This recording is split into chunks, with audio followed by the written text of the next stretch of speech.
Hello everyone and welcome to Radical Thinker, the place where we challenge Western media narratives and perspectives. Today it's Wednesday, May 6, and we are entering day 68 of the American and Israeli war imposed on the Islamic Republic of Iran. As was expected, the American initiative of escorting ships through the Strait of Hormuz has failed. Donald Trump, the President of the United States, announced a few hours ago that, based on the request of Pakistan and other countries, the tremendous military success that we have had during the campaign against the country of Iran, and additionally the fact that great progress has been made toward the complete and final agreement with representatives of Iran, we have mutually agreed that while the blockade will remain in full force and in fact Project Freedom, the movement of ships through the Strait of Hormuz, will be paused for a short period of time to see whether or not the agreement can be finalized and signed. President Donald J. Trump. This endeavor, which lasted for around 2 or 3 days, ended in complete failure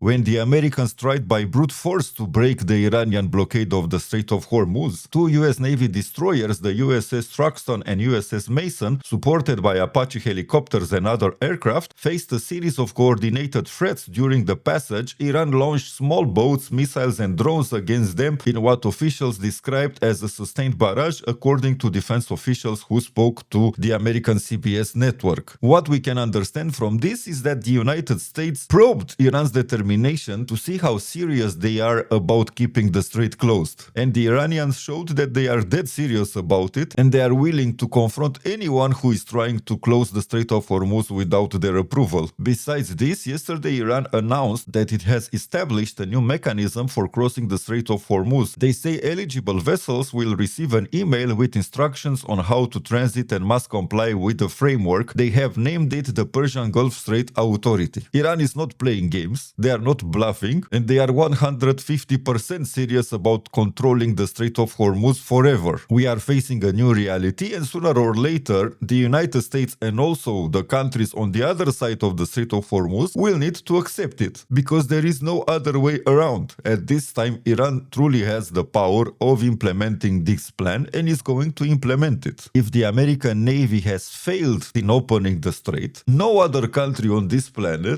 can do something different. The Europeans don't have the naval capabilities of opening the strait, neither Israel nor the Gulf countries. Iran's Tasnim news agency mocked Trump, naming the achievements of the so-called Freedom Project. Several missiles hit a US military patrol boat, attack from an unknown origin on the port of Fujairah in the United Arab Emirates, and a relevant increase in gasoline prices in the United States. Besides this, the Islamic Republic of Iran, through its military central command Khatam al-Anbiya, denied any involvement in the attacks that took place 2 days ago in the United Arab Emirates. Iran has not carried out any missile or drone operations against the UAE in recent days, therefore we deny UAE's reports of attacks against their country. If any action had taken place, we would have announced it decisively and clearly. UAE should not become a nest for Americans and Zionists and their military forces and equipment. Regrettably, the UAE today has become one of the main American and Zionist bases. We warn the UAE, if any action is taken against Iran from UAE's soil, we will give a crushing and regretful response, said Iran's Khatam al-Anbiya, the military central command of the Islamic Republic. As I was saying in one of the videos that I posted a few days ago, Iran sees the United Arab Emirates not as a neighbor country, but as a simple extension of the Zionist entity. The situation is completely different now, and in my opinion, the leadership in Abu Dhabi should really reconsider their relationship with the United States and with Israel now before it is too late. They gambled everything on this hand of supporting the Americans and the Israeli games in the region, and if it is not going to pay off, then they will be in huge trouble. In my opinion, if Iran is going to manage the situation, and for now they have big chances of defeating both the Americans and Israelis in this conflict. Not necessarily by destroying the United States or Israel, but by defeating their evil plans. And when this happens, Iran will be seen, and it's already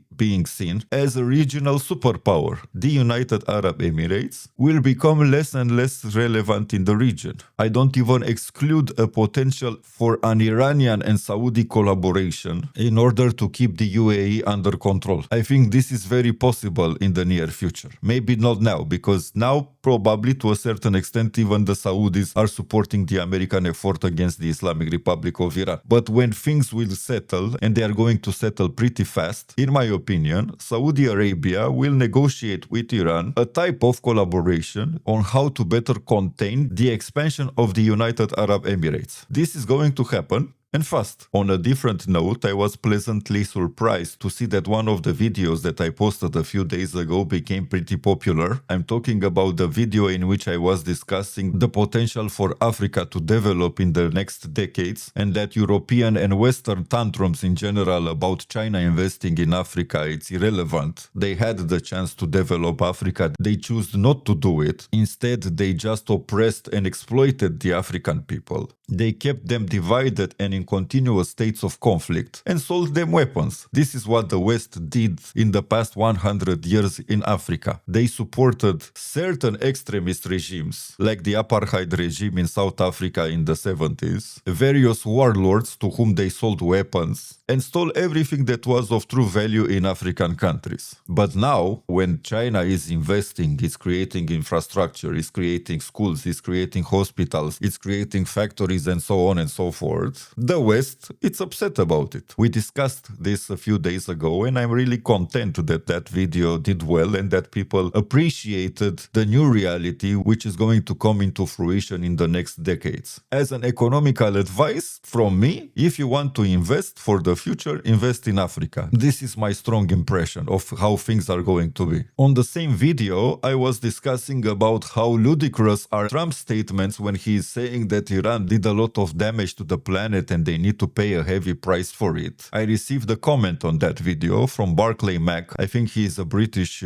citizen. First of all, Barclay Mac, I want to thank you for the comment, and I will have a response to it. You are saying that Khomeini, the leader of the Islamic Revolution, said we must strive to export our revolution throughout the world and must abandon all ideas of not doing so. Our attitude to the world is dictated by our beliefs. With the Quran in one hand and a gun in the other, your adversaries will be unable even to think of conspiring against you. Sooner or later, the oppressed will triumph and we will inherit the earth and build the government of God. End of quote. Barclay Mac, I think this quote is pretty legit, but you should understand the context in which it was made. This speech was delivered by Khomeini to the Iranian revolutionaries after the collapse of the Pahlavi monarchy. What Khomeini is talking about is not so much an Islamic revolution, but an anti-colonial revolution whose ideas are global, and they truly are global, as it was later seen, and it is seen even today. The ideals of the Islamic Revolution of Iran from 1979 are not only Islamic ideals or Iranian ideals. On contrary, they are global ideals, and I think anyone can adhere to many of these ideals. When Khomeini was talking about the oppressed, which are going to triumph in the end, he was anticipating the fact that, for example, the Islamic Republic in the 80s supported the movement of Nelson Mandela in South Africa against the apartheid. And at that time, the apartheid was supported by the West, by the United States, by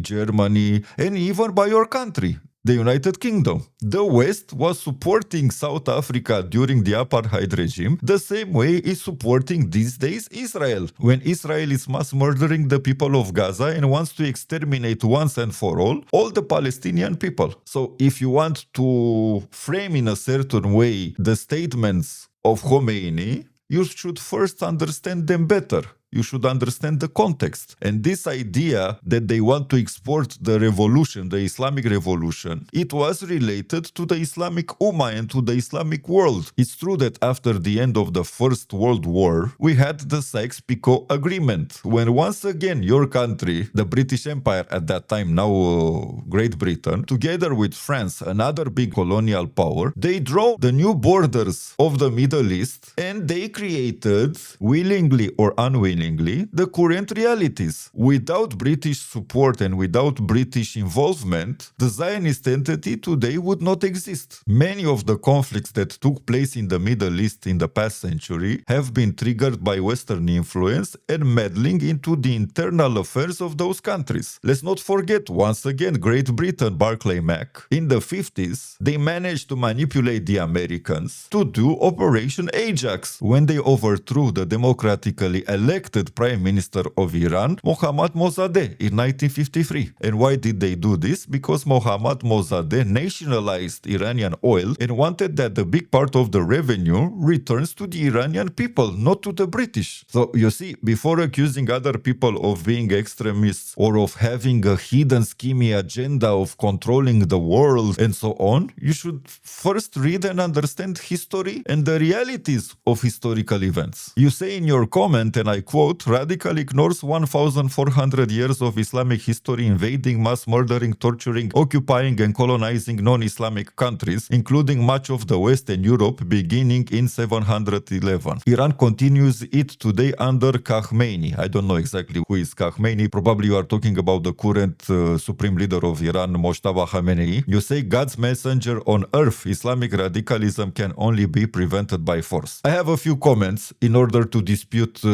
your statement. First of all, the current supreme leader of Iran is not God's messenger on earth. God's messenger on earth, according to Islamic theology, was Prophet Muhammad. The supreme leader of Iran is the supreme leader of Iran. He's a spiritual and also a political leader for the Iranian people and to a certain extent for the Shias all over the world. But he's not God's messenger on earth. He's not a prophet. You should make the distinction and not play with big words. And if you want to criticize, feel free to criticize, but I think people should criticize when they know what they are talking about. If they don't know what they are talking about, then I don't think it's useful to even make certain comments, because people who know this type of subjects will counter you very easily. You are saying that for 1,400 years, Islamic history has been filled with mass murdering, invading, torturing, and occupying and colonizing non-Islamic countries. I'm always amazed about this Western talking point, because in essence, this is a Western talking point. It's the vision of the West about the Islamic world. So let's put it like this. Europe and the West overall has given the world the biggest colonial powers in history, starting with the Roman and the Byzantine empires, then moving forward with the Holy Roman Empire, with the Spanish Empire, with the Portuguese Empire, with the French Empire, and ending with the biggest European empire, which was the British Empire. You know, Barclay Mac, that empire which became famous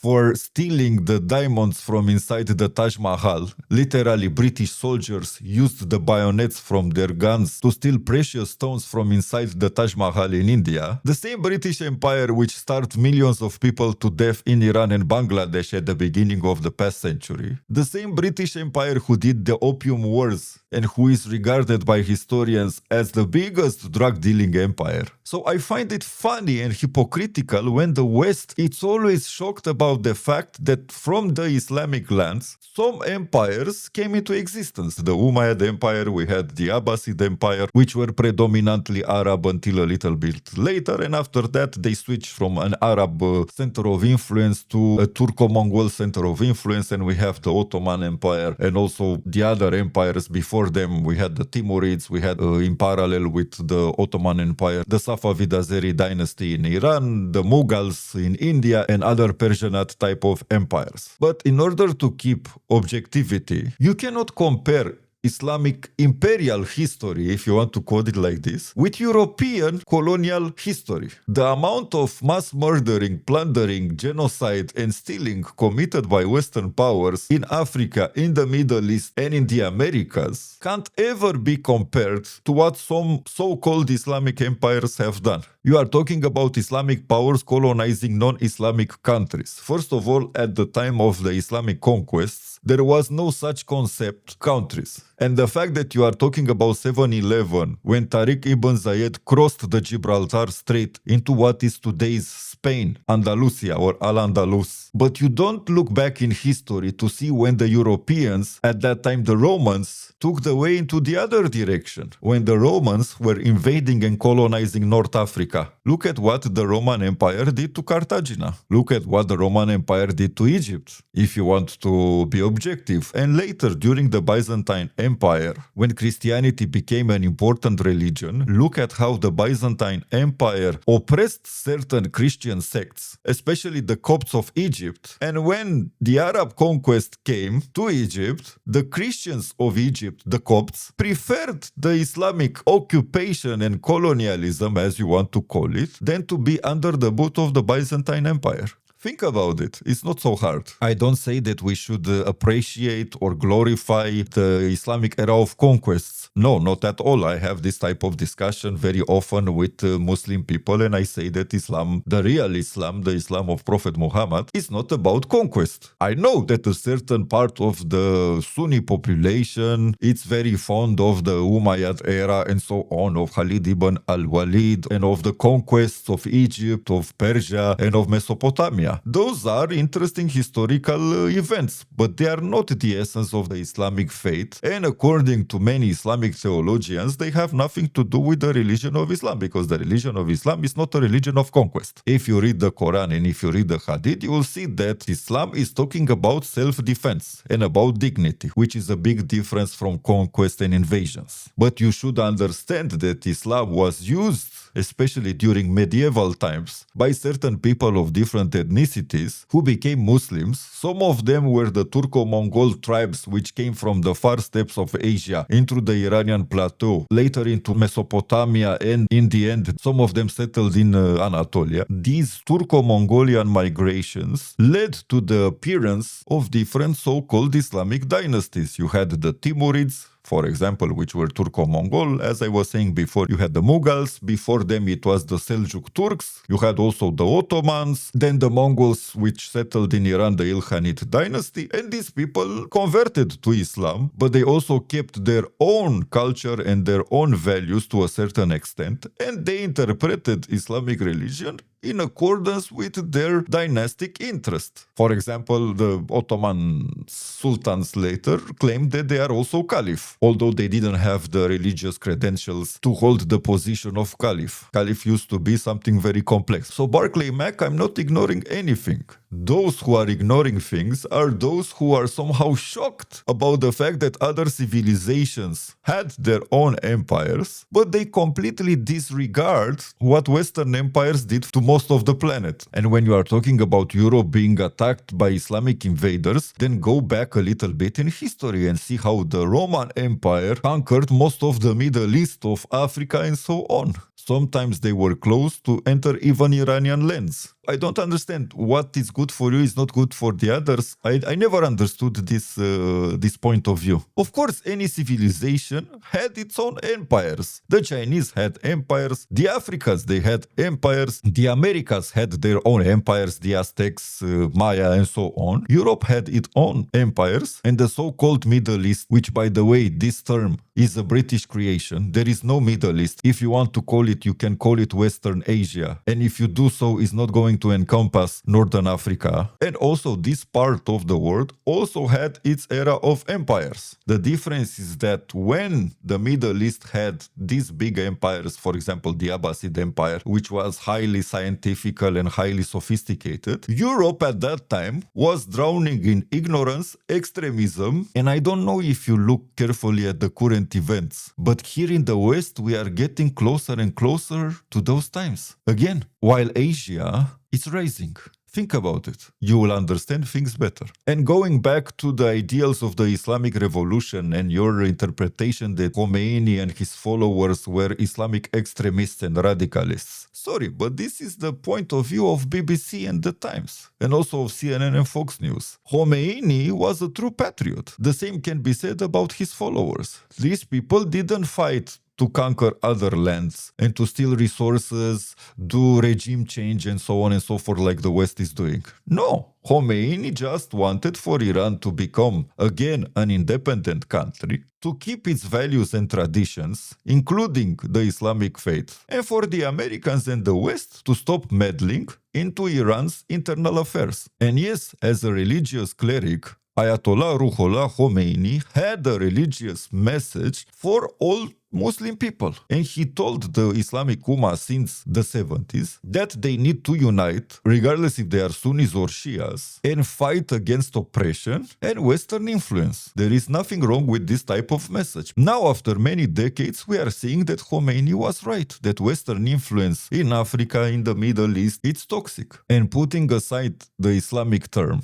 and just use the revolution part and the ideals of the Islamic revolution, these are human values and ideals. I mean, fighting against oppression, it's not constrained to the Islamic faith. Everyone should fight against oppression. Everyone should fight against a bully nation like the Americans, who has no respect for international law, who has no common good sense. Or fight against the Zionist entity, who thinks that it's cool to mass murder tens of thousands of children and women and elderly in Gaza just because supposedly their God gave them the land of Palestine. Yeah, everyone should fight against this. And this is what the late Ayatollah Ruhollah Khomeini was saying since the 70s. So yes, Barclay Mack, the ideals of the Islamic Republic of Iran and the ideals of the Islamic Revolution are global values. Any reasonable human being who is being shocked and outraged by the genocide in Gaza, by the level of violence, by the level of sadism, by the level of schizophrenia that you are seeing among IDF soldiers, and the extremism of the Israeli politicians and how they openly talk and normalize genocide and killing children and women and poor people, yeah, everyone on this planet who is a reasonable and decent and gentle human being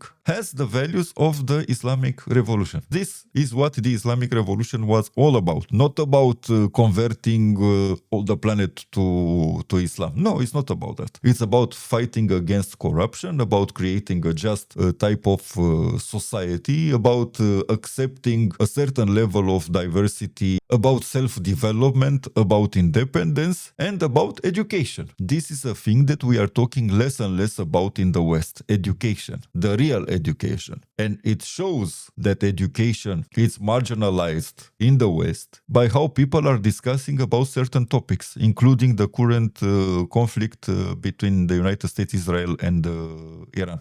The lack of education creates monsters, creates ignorant people. Ignorant people are easy to manipulate. They become hateful people, and this ultimately leads to violence. Once again, Barclay Mack, thank you for your comment. I hope you will understand and learn new things from my response. And let's not forget the Radical Thinker. It's a platform for debate where various opinions are accepted and where we are engaging in open discussions in order to find out what is the truth. This is all for today. I want to thank everyone for watching my videos. Please like, follow, share and subscribe. Until tomorrow, I am wishing you all the best.